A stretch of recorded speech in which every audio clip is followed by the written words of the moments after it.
Well, tonight in the United States, racial tensions are high yet again after two black men were killed by police officers in two separate incidents this week. On Tuesday, a man was shot dead outside a convenience store in Baton Rouge, Louisiana. The second incident occurred in Minnesota during a routine traffic stop.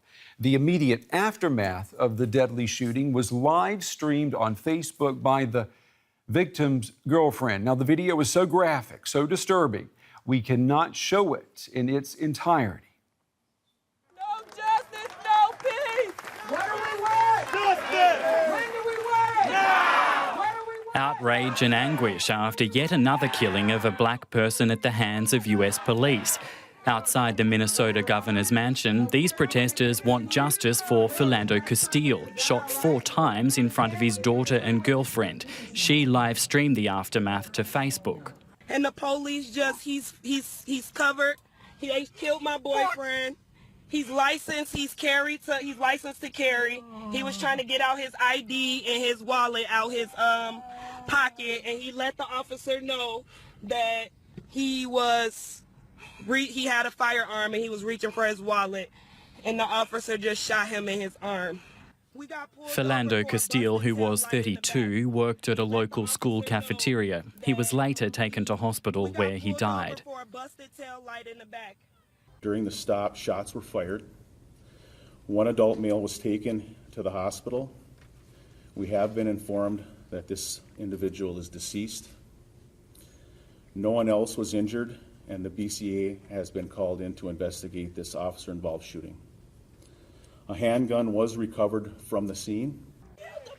Castile's girlfriend, who made the Facebook video, said her boyfriend was shot for no reason. The police did this to us. The police officer stopped us for a busted taillight that was not busted. They pulled us over on the side of the road, asked for license and registration. As he was reaching for his license and registration, he told the officer that he was licensed to carry and had a bare arm. As he got back comfortable, the police took 4 or 5 shots into him for no reason. They took his life for no reason. They did this to my daughter and they did it to me, and I want justice and I want peace. Minnesota's governor has asked the Justice Department to investigate Castile's death as the US again comes to terms with more police brutality against black Americans. Incredibly disturbing images that we have to show you tonight. I'm happy to bring into the show Samantha Masters. She is an African-American activist from Washington, D.C. She's been with us before here at DW News. Samantha, it's good to see you again. Unfortunately, under these circumstances, what went through your mind when you found out 2 incidents in the same week? Certainly. Thank you so much for having me on. As you noted, that Philando Castile was murdered by Minnesota police, and the day before out in Sterling had been murdered by Baton Rouge police. And so I am in pain, and a sense of hopelessness and helplessness washed over me as I heard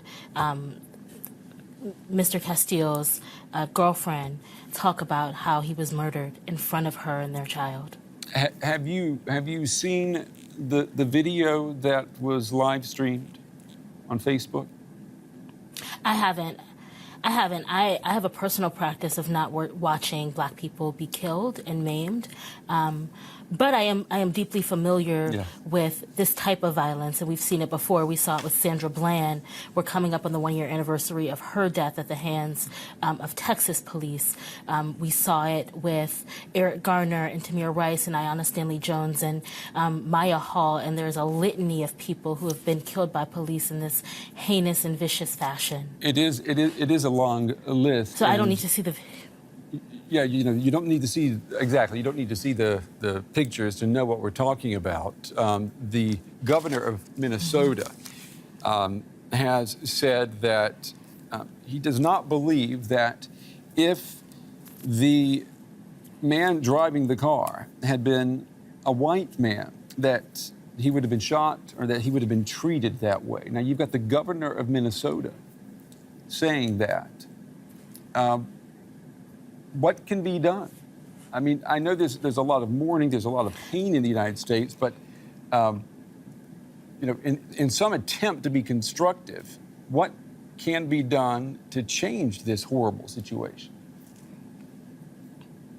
Certainly. So I think it's really important to remember that the murder of, and I will use the word murder, I understand it has a legal connotation, but the murder is what we saw of Mr. Castile is situated within a longer history of U.S. history when it comes to Black Americans.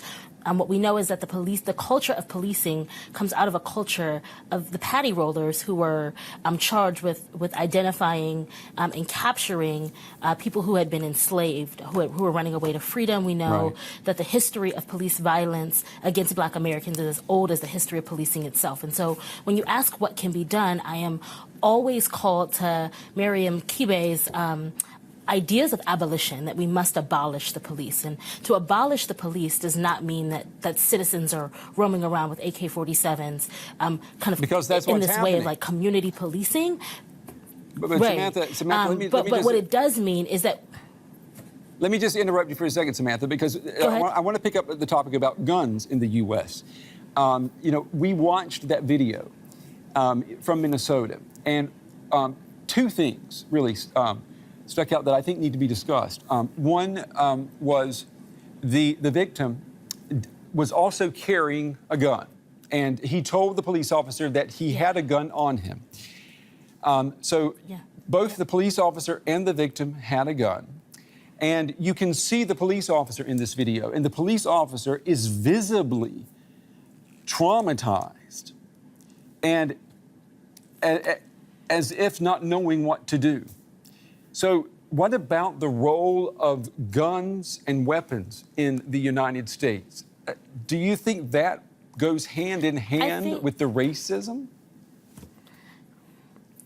I think that that's actually the wrong question, and I appreciate the question. I just think it's the wrong question. I think in the conversation and in the context of the U.S., Black people have a right to have guns. We have a right to bear arms, and it's a part of a constitutional right. And where the limitations of that right exist is an important conversation. However, Mr. Castile had a right to have a gun. And what we know is that having a gun, not having a gun, I mean, Black Americans are killed by police for the illusion of guns. And Minnesota is an open carry state, as was Ohio, where Tamir Rice and John Crawford were killed, as was Louisiana. And so as long as white citizens are able to walk around with guns and not be gunned down by police, the same should be true for Black citizens. And so I do not believe in Black disarmament. I believe that. No, I'm not.